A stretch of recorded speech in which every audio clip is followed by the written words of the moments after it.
اللہ اللہ اللہ اللہ۔ السلام علیکم ورحمۃ اللہ وبرکاتہ۔ محترم ناظرین کرام اور سامعین اعظام، فارسی زبان میں ایک مقولہ اور ایک کہاوت مشہور ہے، با ادب با نصیب، بے ادب بد نصیب۔ یعنی جو با ادب ہے، ادب والا شخص ہے، وہ نصیبہ والا اور قسمت والا شخص ہے، اور جو بے ادب ہے وہ بد نصیب ہے۔ یقیناً یہ جملہ اپنے اندر اپنے تئیں سچائی لیے ہوئے ہے اور یہ حقیقت پر مبنی ہے۔ جو شخص با ادب ہوتا ہے وہ نصیبہ ور بھی ہوتا ہے، اور جو بے ادب ہوتا ہے وہ بد نصیب ہوتا ہے۔ اس لیے ہم لوگوں کو چاہیے کہ ہم با ادب انسان بنیں، با اخلاق انسان بنیں، اپنے بڑوں کی عزت کرنے والے بنیں، ان کی ادب و احترام کرنے والے بنیں، اور ان کی بے احترامی کرنے والے اور ان کی بے ادبی کرنے والے نہ بنیں۔ ورنہ یاد رکھیں، یہ حقیقت پر مبنی ہے، جو بھی اپنے بڑوں کی بے توقیری کرتا ہے، بے عزتی کرتا ہے، اس دنیا میں بھی اس کو بے توقیری کا سامنا کرنا پڑتا ہے۔ ایسا نہیں ہے کہ انہوں نے اپنے بڑوں کی بے عزتی کی، بے ادبی کری تو پھر وہ با ادب انسان ہوگا، بلکہ جب وہ بڑے ہوں گے اور ان سے جو چھوٹے لوگ ہوں گے ان کی بھی بے ادبی کریں گے۔ یہ تو ایک قرض کی طرح سے ہے جو اس کو مل کر رہتا۔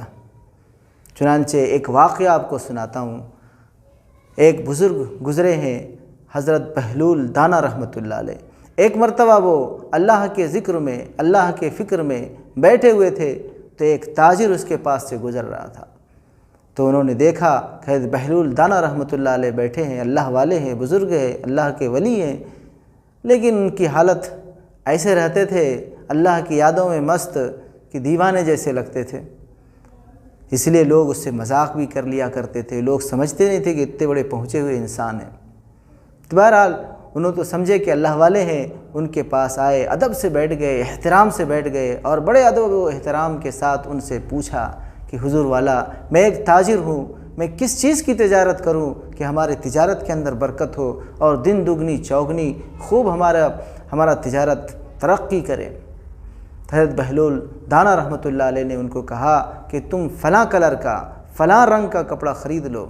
چنانچہ اس کے ایما پر، ان کے اشارے پر، ان کے حکم پر انہوں نے اسی رنگ کا کپڑا خرید لیا، اور پھر اپنے گاؤں گیا، اپنے علاقے میں گیا۔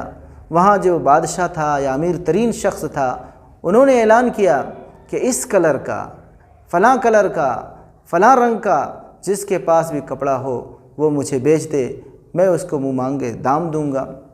چنانچہ وہ کپڑا تلاش کیا گیا بازاروں کے اندر، تو وہ کپڑا اس کے علاوہ کسی کے یہاں نہیں ملا۔ تو آنن فانن اس امیر ترین شخص نے ان کے سارے کپڑے خرید لیے، اور راتوں رات یہ شخص امیر ترین شخص بن گیا۔ لیکن جب پیسہ ان کے پاس آیا، پیسہ آتے ہی ان کی حالت بھی تبدیل ہو گئی، اور تکبر، غرور، گھمنڈ آ گیا۔ چنانچہ وہی شخص ایک مرتبہ پھر دوبارہ گزر رہا تھا، تو راستے میں حضرت بہلول دانا رحمۃ اللہ علیہ سے پھر ملاقات ہو گئی۔ اس مرتبہ وہ اپنے سواری سے اترا نہیں، بلکہ سواری پر ہی بیٹھ کر کے وہ حضرت بہلول دانا رحمۃ اللہ علیہ کی طرف مخاطب کر کے کہنے لگا، اے دیوانے، میں اس مرتبہ کس چیز کی تجارت کروں جس کے اندر خوب برکت ہو اور خوب میں کماؤں؟ حضرت بہلول دانا رحمۃ اللہ علیہ نے ان کو کہا کہ ایسا کرو، تم تربوز اس مرتبہ خرید لو۔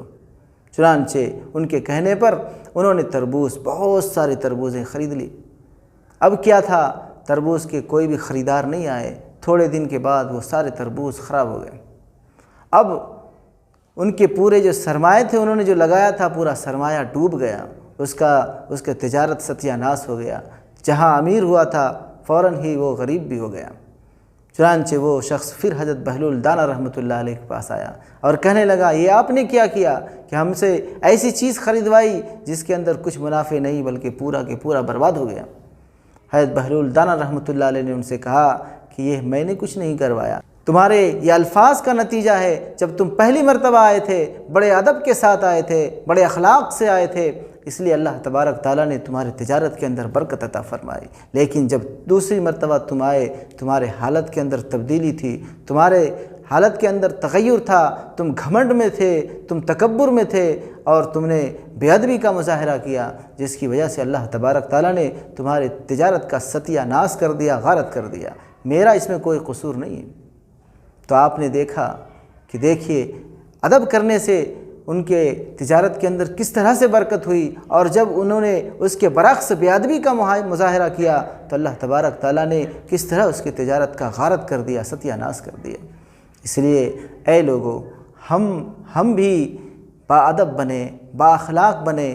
با ادب بنیں گے تو با نصیب بنیں گے، اور بے ادب بنیں گے تو بد نصیب ہو جائیں گے اسی شخص کی طرح۔ چنانچہ اس طرف ہمارے پیارے آقا صلی اللہ علیہ وسلم نے بھی رہنمائی فرمائی ہے۔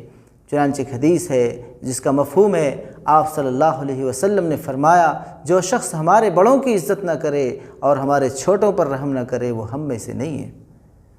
تو پیارے آقا صلی اللہ علیہ وسلم بھی فرماتے، تو یہ اسلام کی تعلیم ہے کہ ہم اپنے سے بزرگ شخص کی، بڑے شخص کی، اور جو درجے میں بڑے ہوں ان کی عزت کریں، ان کا ادب کریں، احترام کریں۔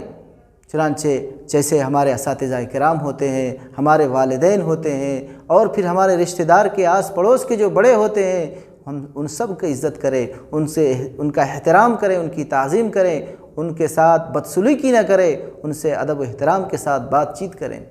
لیکن آج دیکھتے ہیں ہم کہ اپنے جوانی میں، ان کے جوانی کے جوش میں چور ہو کر کے ہم بڑوں سے بھی بد کلامی کرتے ہیں، بد تہذیبی سے پیش آتے ہیں، بے ادبی سے پیش آتے ہیں۔ آج تو ہمارے نوجوانوں کا نیچر اور ان کی عادت اتنی خراب ہو چکی ہے کہ وہ کسی کا ادب و احترام نہیں کرتے، ان کی بات تک نہیں سنتے۔ اگر کوئی کچھ بولے تو اس کے جواب میں اس سے بھی سخت جملے بولتے ہیں، اور اس سے بھی بڑے آواز میں بات کرتے ہیں۔ تو یہ بہت بڑی بے ادبی ہے۔ یاد رکھیے یہ ایک قرض کی طرح سے ہے۔ جب ہم اپنے بڑوں کی بے عزتی کریں گے اور ان کے ساتھ بد تہذیبی اور بے ادبی کا مظاہرہ کریں گے تو یقین جانیے یہ قرض ہم پر واپس آئے گا، اور جب ہم اس درجے پر پہنچیں گے تو ہم سے جو چھوٹے لوگ ہیں وہ بھی ہماری اسی طرح سے بے توقیری کریں گے، بے عزتی کریں گے، بے ادبی کریں گے، کوئی ہمارا عزت اور احترام نہیں کرے گا۔ یہ تو ایک قرض کی طرح سے ہے۔ اس لیے ہم سبوں کو پیارے آقا صلی اللہ علیہ وسلم کی اس حدیث سے سبق لینا چاہیے جس میں آپ صلی اللہ علیہ وسلم نے فرمایا کہ جو ہمارے بڑوں کی عزت نہ کرے وہ ہم میں سے نہیں ہے۔ اللہ تبارک تعالیٰ سے دعا ہے کہ اللہ تبارک تعالیٰ ہم سب کو اپنے بڑوں کی عزت کرنے والا بنائے اور چھوٹوں پر شفقت اور محبت لٹانے والا بنائے۔ وما علینا الا البلاغ۔ السلام علیکم ورحمۃ اللہ وبرکاتہ۔ اللہ